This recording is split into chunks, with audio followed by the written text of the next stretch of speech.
All right, hello and welcome. In this video, we're going to be talking about the metric that is correlation. What is correlation, why you should be looking at it, how it can be used to reduce risk in your portfolio, and also how to add it to your watch list so that you can monitor it. All right, so let's get started. So I'm here in my Thinkorswim platform, and up on the upper part of the chart, I'm looking at the SPY, which is a S&P 500 ETF, and below it I have a correlation indicator. This is native to Thinkorswim.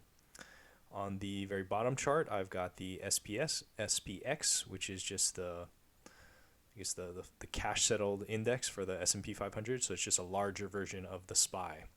So we're talking about correlation, and one of the things we're looking at is what is correlation? Correlation is measuring how closely two different securities are moving. Are they pretty much exactly the same? Like in the case of the SPY and the SPX, if you kind of follow along the chart, they basically move in tandem because they're essentially the same product.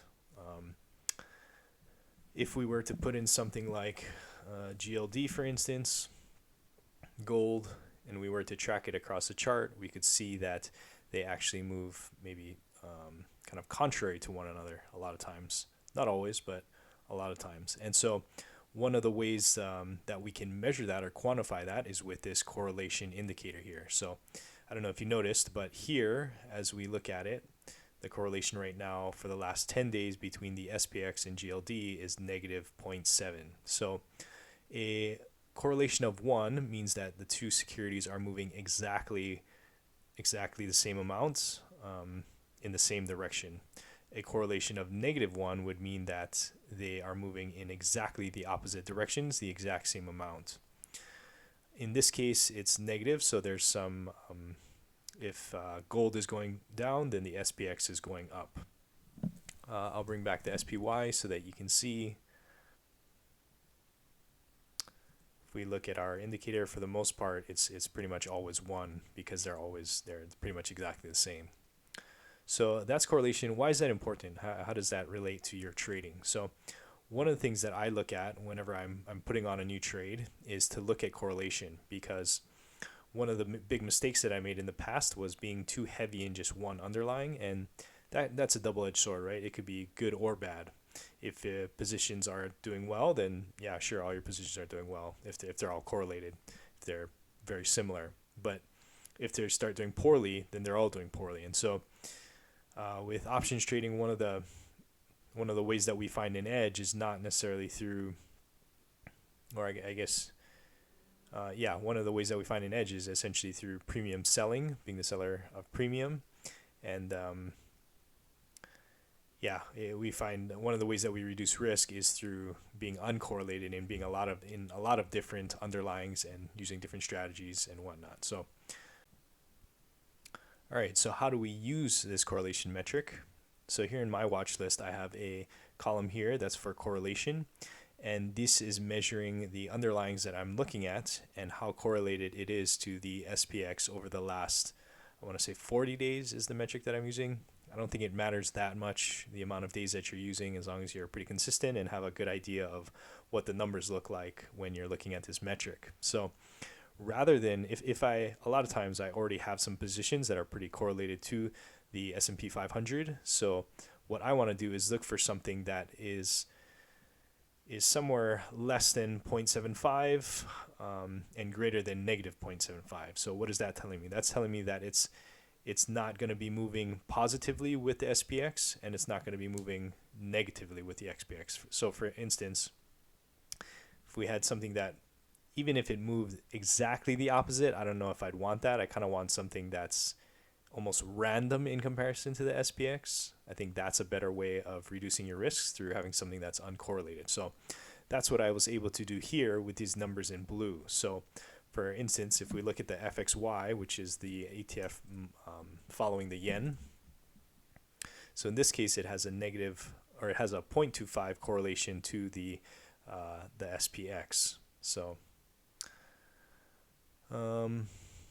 it actually sort of looks like it's been moving with it overall, sort of an uptrend, but here we could see that there's a big difference between the two.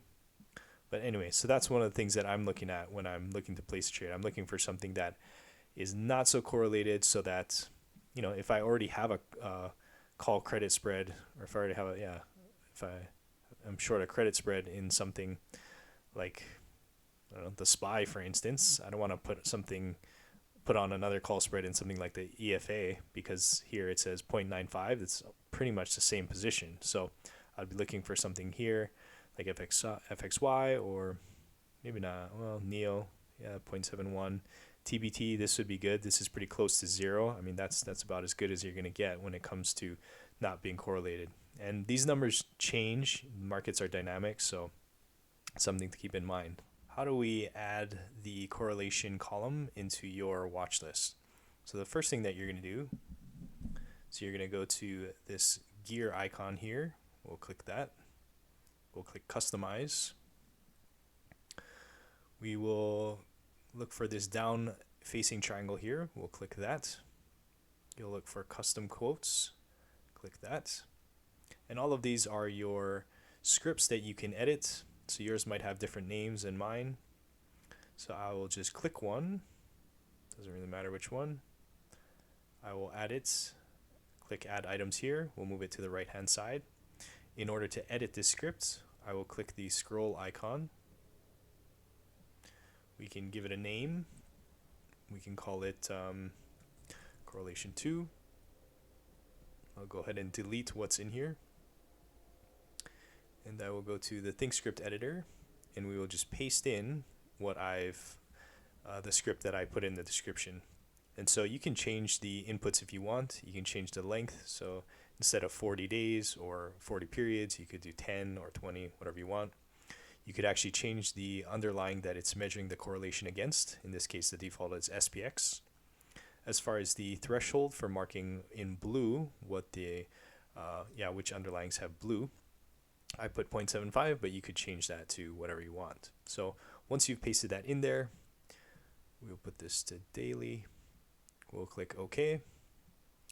We'll click OK. Give it a second. And now the correlations show up in your watch list. So that's how we add correlation in there. That's what correlation is, how it can help you reduce risk in putting on new trades when you're evaluating, you know, how closely those underlyings move with other underlyings in your portfolio, particularly the SPX. And yeah, that's it for this video. So until next time, may all your options expire worthless.